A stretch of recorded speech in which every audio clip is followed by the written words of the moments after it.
Salut ma petite horde de monstrounets makers et de nostalgiques du pixel.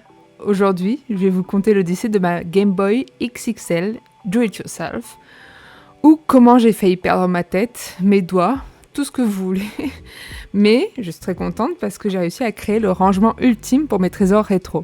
À la base, en fait, j'étais partie sur le petit modèle pour ranger juste mes cartouches, et après je me suis dit, en fait, j'ai tellement... Il n'y a même pas la moitié de mes cartouches qui rentrent.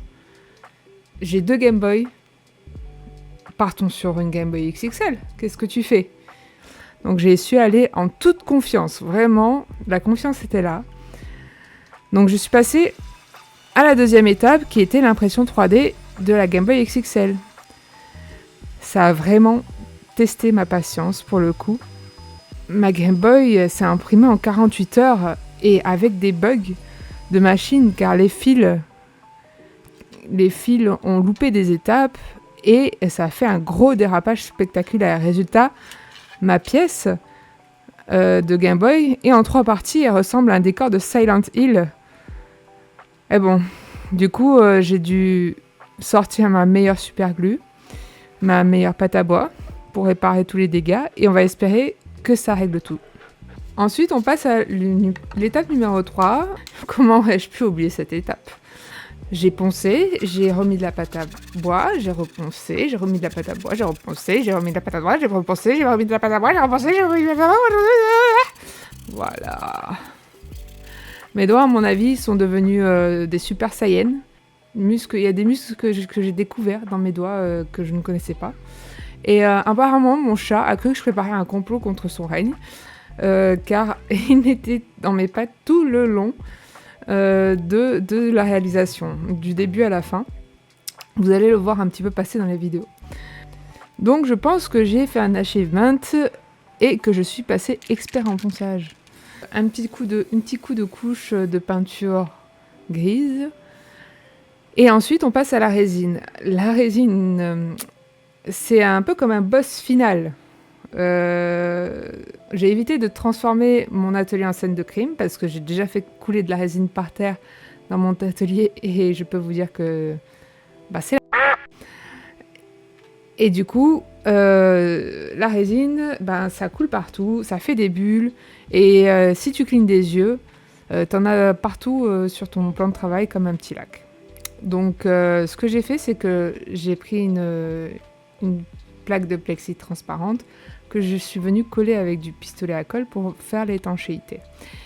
Et pour éviter justement de me retrouver avec un lac de résine que je dois nettoyer ou que j'ai pas vu et qui est collé à ma Game Boy, j'ai fait des tests à l'eau et j'ai pris les dieux du bricolage et j'ai presque réussi à éviter les catastrophes.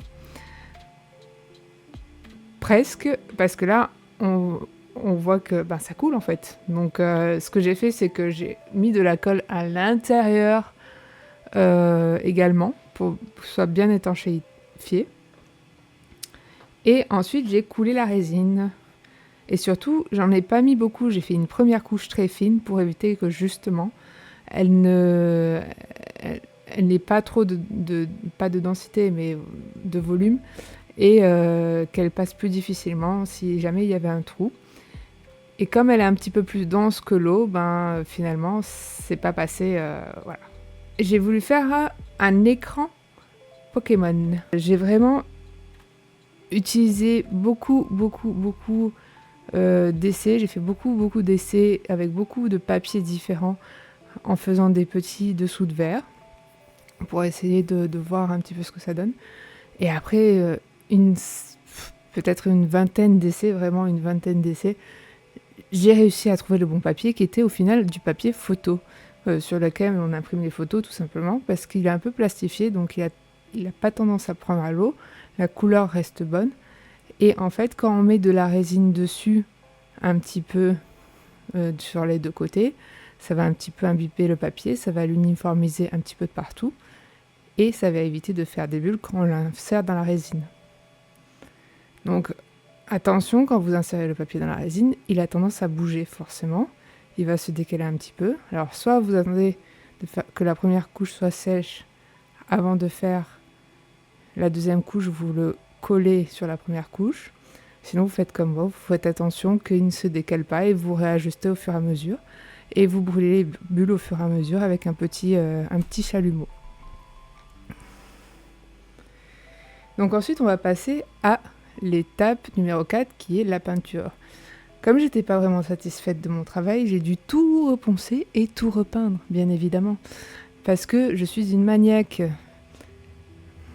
Donc la peinture, au final, gris, j'ai essayé de faire un petit mélange.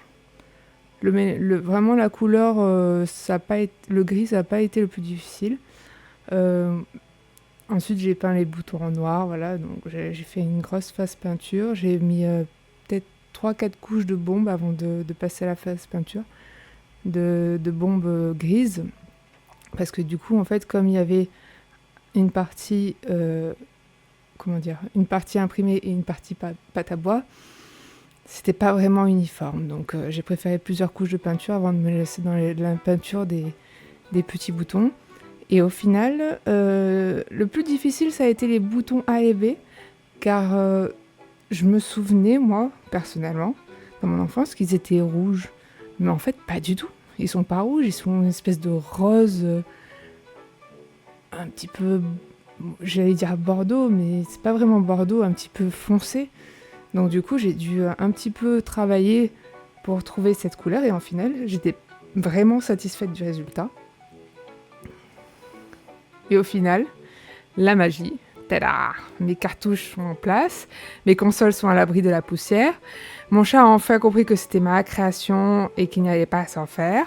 Ça a été beaucoup de galères, beaucoup d'heures de passer, mais vraiment le résultat, je suis vraiment satisfaite.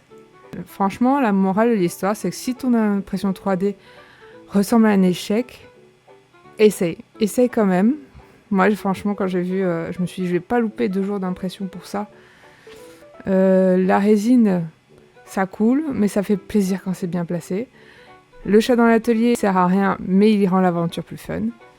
Donc écoutez, si vous voulez d'autres petits projets comme ça, do it yourself, n'hésitez pas à liker la vidéo, à commenter. Vous pouvez aller sur Instagram où la vidéo est un peu plus rapide.